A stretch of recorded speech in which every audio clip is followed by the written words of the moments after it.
journey back in time to an age of golden sands and colossal temples where gods walked among mortals. In the heart of this civilization, one name was carved into eternity: Ramses II. Known to his people as the Great Ancestor, his reign of nearly 7 decades would become the pinnacle of Egypt's power and a testament to one man's indomitable will. From his birth, Ramses was groomed for the throne, initiated into the arts of war and statecraft by his father, Seti I. By the age of 14, he was a captain in the army, and by his early 20s, he was co-regent, a pharaoh in waiting, ready to seize his destiny and leave a mark on the world that would never be erased.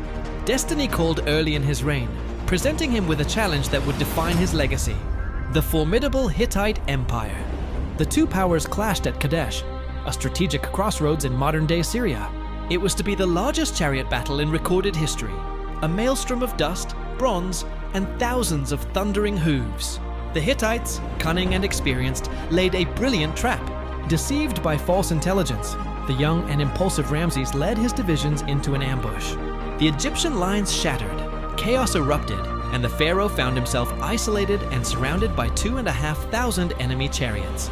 All seemed lost. But in this crucible of fire and steel, a legend was forged. Praying to the god Amun, Ramses was filled with a divine fury. With only his personal guard, he charged headlong into the enemy ranks not once, but 6 times. His unparalleled bravery and martial prowess stunned the Hittites and rallied his own scattered troops. The arrival of Egyptian reinforcements turned the tide, and what was nearly a catastrophic defeat was transformed into a tactical stalemate. Ramses had survived, his courage immortalized in the heat of battle. Ramses, the master of perception, seized the narrative. Upon his return to Egypt, he declared the Battle of Kadesh a resounding victory. On the walls of every major temple, from Karnak to Abu Simbel, he commissioned magnificent reliefs depicting his heroic, single-handed triumph over the Hittite hordes. It was propaganda on a scale never before seen, cementing his image as an invincible warrior god. Yet, the warrior king was also a shrewd diplomat. Recognizing the futility of endless war, Ramses spent years negotiating with the Hittites. This culminated in the signing of the world's first recorded peace treaty, an extraordinary document that promised eternal peace and brotherhood between the two empires. To seal the pact, Ramses married a Hittite princess, weaving his former enemies into the fabric of his own family. With his border secured by peace, Ramses the Builder was unleashed. His reign saw an architectural explosion that dwarfed that of any pharaoh before him.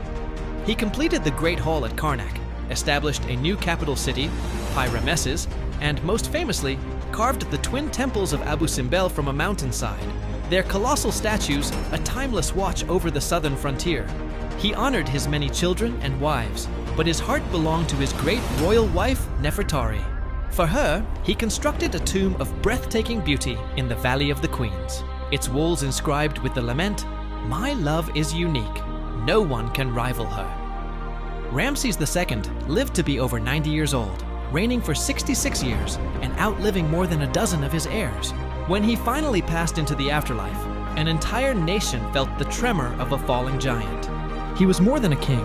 He was Egypt itself, a warrior, a diplomat, a builder, and a legend whose name truly stands the test of time.